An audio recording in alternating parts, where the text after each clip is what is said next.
Welcome to The Explainer. If you're studying engineering, chemistry, or honestly, just looking around at the built world, it's so easy to stress out about how things break. But today, we're taking a deep breath and looking at the gentle, persistent science behind why things naturally fade. So, settle in and let's explore the quiet story of metals. Let's just dive right in with a quiet but honestly profound question. Have you ever wondered why those massive steel bridges, underground iron pipes, or even just the tools sitting in your garage don't stay pristine forever? Like, why do our absolutely strongest, most over-engineered materials inevitably start to crumble? When we see a rusted chain, our very first instinct is usually, oh man, that's a failure, a disaster, right? But science tells a totally different story. We really shouldn't see it as a disaster at all. It's actually just nature simply returning to a state of thermodynamic balance. It's a slow, totally spontaneous chemical interaction between the metal and its environment. In a way, rust is literally just the Earth reclaiming what was originally hers. So, let's talk about the true cost of rust. Let's ground this in reality. Because while it might be a peaceful return to nature, for human engineering, it is ridiculously expensive. Think about this. A staggering 30 to 40% of all iron and steel produced every single year is used just to replace rusted materials. 30 to 40%. Nearly half of the massive global steel industry is basically running on a treadmill, just replacing what nature is quietly taking back. The crucial takeaway here is that while corrosion is totally natural, its financial and structural impact on our society is massive. It touches everything: your household appliances, your car's radiator, ships at sea, even aerospace vehicles. And get this is wild. The total annual cost of natural disasters like floods, fires, earthquakes is actually less than the quiet, everyday costs of corrosion. Which brings us to our next big idea, nature's push for balance. To really grasp why this decay happens, we have to look at the thermodynamics of how we even create these materials. It's all about energy. Think of extracting metal like winding up a really tight spring, and corrosion is just that spring naturally unwinding. In metallurgy, which is a reduction process, we take stable ores from the earth and pump massive amounts of heat and energy into them to isolate the pure metal. Corrosion is the exact opposite. It's an oxidation process where the metal simply releases all that stored energy. If you're studying for midterms right now, you can probably relate to this. Pure isolated metals exist in an excited, high-energy state. You could literally say they're stressed out. They naturally want to relax back into their comfortable, lower-energy forms. So the second a pure metal is exposed to air or water, it's just looking for an excuse to relax back into a stable compound. Okay, so how does this actually happen? Let's look at the mechanics of decay. Knowing the why is great, but as engineers, we really need to know the how. You can clearly see the contrast here between the pristine, highly engineered state of pure metal and its inevitable weathered return to the Earth. And this transformation isn't magic. It relies on very specific mechanisms driven entirely by the metal's environment. The first path a metal can take is dry or chemical corrosion.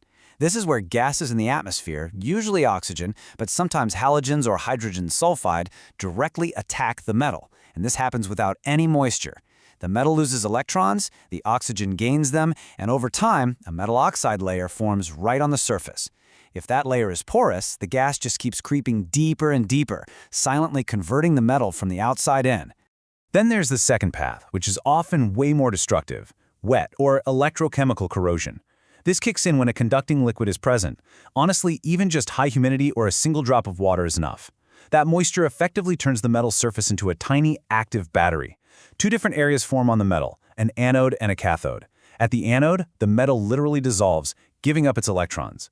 Those electrons zip over to the cathode where they're consumed. Basically, the metal is silently eating itself.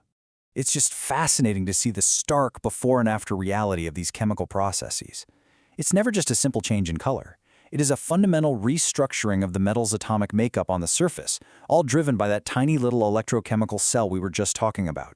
And this leads us right into the ripple effects of that decay.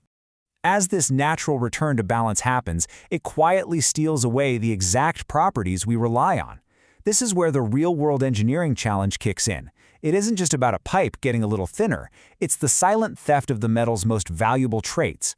The rust and salts left behind simply do not behave like pure metals. We lose electrical conductivity. We lose malleability, which means a metal might suddenly snap instead of safely bending under stress. Machines break down faster, and solid chunks of rust can completely block up vital fluid pipes. But here's the good news. We can actually find harmony with our materials. Instead of fighting a stressful, completely unwinnable war against nature, we look for ways to work with it. We can't rewrite the laws of thermodynamics, right? But by understanding the environment, like knowing that a lower pH or high humidity speeds up decay, we can design smarter. We can use protective coatings, make surfaces smooth so water doesn't pool, or choose better alloys. But beyond that, there is one electrochemical trick that is just brilliant. It's called cathodic protection, and it is such an elegant solution. Remember how we said wet corrosion happens when part of the metal acts as an anode and dissolves? Well, this technique flips the script, using the very rules of electrochemistry to keep the metal safe. We forcibly provide electrons from an outside source. Because of this, our entire important structure is forced to behave as a cathode. And the secret here? Since cathodes don't dissolve, the corrosion literally completely stops. There are two main ways to pull this off. First is the sacrificial anode method. We literally attach a block of a more reactive metal, like magnesium or zinc, to our important steel pipe or ship hull. Because magnesium is way more reactive, it volunteers to be the anode. It peacefully sacrifices itself, dissolving away while feeding its electrons to our steel, keeping the main structure completely safe. And when the magnesium is gone, we just swap in a new piece. Alternatively, for truly massive structures like huge oil pipelines or water tanks, we use an impressed current. Instead of a sacrificial metal, we use an insoluble anode, like graphite, and wire it up to a direct current source like a battery. We then send a gentle, continuous electrical pulse down our pipeline, forcing it to be the cathode. This safely nullifies the decay process entirely. We are essentially turning back the tide of nature's electrical pull. So how will we continue our ongoing, necessary dance with nature and entropy? As we wrap up this explainer, I want to leave you with that thought. For all you students and future engineers out there, just remember, rust is not your enemy. It's just nature seeking peace. Our engineering must always respect the quiet, persistent forces of the Earth. We don't have to fight it. We just have to guide it. Thanks for taking this calm journey through the science and materials with me. Keep wondering, keep designing, and I'll catch you next time.